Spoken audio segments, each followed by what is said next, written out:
Okay. First of all, thanks for letting me present this study, this work which was carried out in Maastricht under the supervision of Professor De Gelder. And it's a work that's very similarly to the one that was presented just now, focuses on the effect of body posture, but also group affiliation and proximity on of virtual avatars on the human freezing response. So humans and other animals, when faced with a threat, they tend to implement a variety of adaptive reactions. And among these, freezing has been defined as a threat anticipatory state, whereby an individual is attentive to a potentially threatening stimulus to enhance its processing. And two key components of these adaptive reactions have been found to be reduced heart rate, which is also defined as bradycardia, and postural immobility.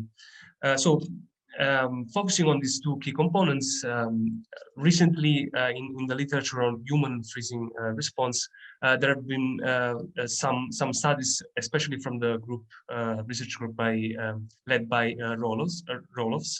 For example, in 2010, this group demonstrated that the presentation of angry facial expressions as compared to neutral and happy facial expressions was associated with a reduction in heart rate and postural mobility. And other studies, a few more studies were also run where basically the same results were found when contingent to the presentation of threat as expressed by facial expressions, but also short clips or affective films.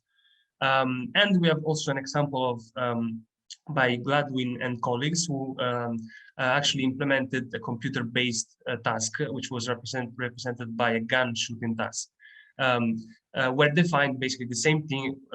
It's the same thing as the anticipation of threat was associated with reduction in heart rate and postural mobility.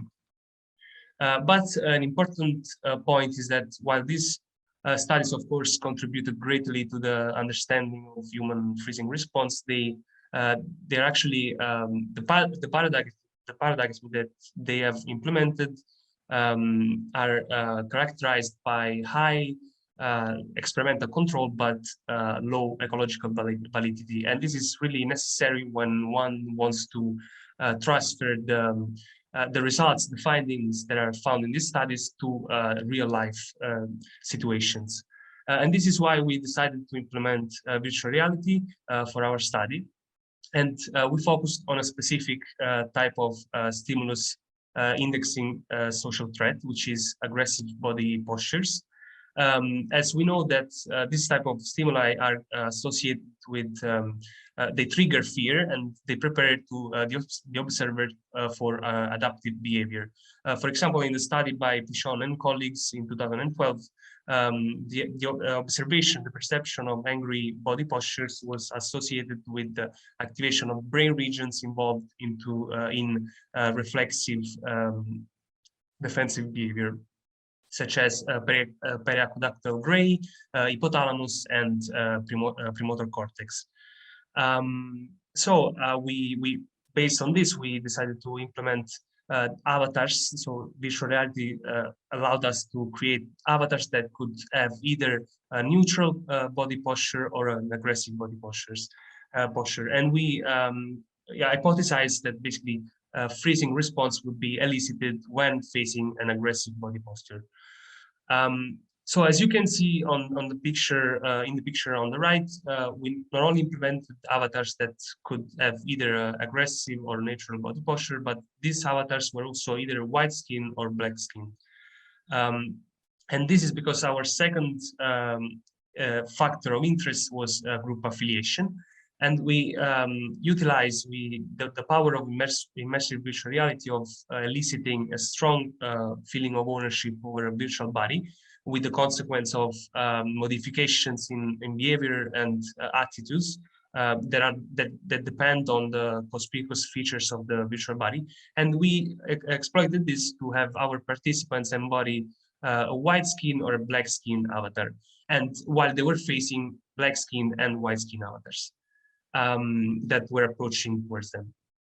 And we hypothesized based on the literature on in-group, out-group dynamics that that basically freezing would be elicited when for in out-group aggression, out-group situations. So that is when participants embodied the white skin avatar and faced the black skin avatar, and vice versa. Sorry, when they embodied the white skin body and faced a black skin avatar, and vice versa. And we used the potential of BVR once more to examine also the proximity, which is another important factor in freezing response to social threat, the proximity of our social threats, as previous studies have shown how inescapable approaching threats are associated with attentive freezing. But as you can see on the left of this slide, these studies are also characterized by high experimental control but low ecological validity. So basically, virtual reality helped. We made up for this by implementing avatars that approached, basically slowly walked towards the participants in the virtual scenario. So to summarize the design, the experiment, this consists of two experimental sessions, which were separated by a minimum of 5 days, at the beginning of which participants went through an embodiment phase, where basically they were instructed to, they embodied the white skin or black skin, depending on the session, and they were instructed to lift their arms or do other movements, so that they could familiarize, and full body illusion and the sense of ownership could be elicited over these bodies. And then after that, participants went through the main experimental task, which consists, as we said, of basically standing in the virtual scenario and observing approaching avatars walking towards them that could display either a neutral posture or an aggressive posture, and that could be either white skin or black skin. At the end of the session, then they were asked questions about the embodiment, and throughout the whole experiment, we measured heart rate via electrodes attached on participants' body, and body's weight, because they were standing on a forced platform that measures body's weight, so postural mobility. And this led to our outcome variables, which were trial by trial baseline heart rate, and trial by trial standard deviations of the COP, which are the center of pressure excursion. So basically, the standard deviations of the average position they trial by trial were on the force platform. And the standard deviations measures are considered are widely used in the literature on freezing in humans. So first of all, before I start with the results, participants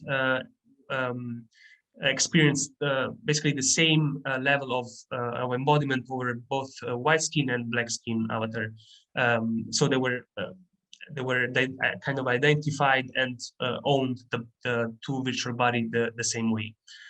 As concerns the baseline heart rate measure, we found that a reduction in heart rate when people embodied the black skin compared to a white skin body, when they faced an aggressive compared to a neutral-looking avatar, when they faced a black skin compared to a white skin avatar, and when avatars were in close compared to intermediate and far proximity. I forgot to mention one thing really important, that is that the stimuli lasted 6 seconds, and then we split these 6 seconds in 3 sub-windows of 2 seconds, and we define this as far proximity, intermediate proximity, and close proximity. So you also now understand the results on proximity. But these results on these main effects have to be, part of these main effects have to be interpreted within the three-way interaction we found for the baseline heart rate, which was basically a reduction when participants embodied the black skin avatar and faced a black skin aggressive avatar. So we define this as in-group aggression situations, which is unexpectedly, we found unexpectedly, as we hypothesized that the opposite, that freezing would be elicited during outgroup situations, outgroup aggressive situations. So this was as concerns the baseline heart rate. For the body's weight, the standard deviations in the anterior posterior plane, we found the main effect of embodiment. So people, there was a reduction in mobility in the anterior posterior plane when they embodied the black skin compared to the white skin avatar. No, when they faced the black skin compared to the white skin avatar, and when avatars were in close proximity again compared to intermediate and far proximity. And moreover, this effect on proximity was increased by facing a black skin avatar and when embodying a white skin body. Although this effect was driven, as you can see from the picture, by an overall reduction in mobility when embodying a black skin body.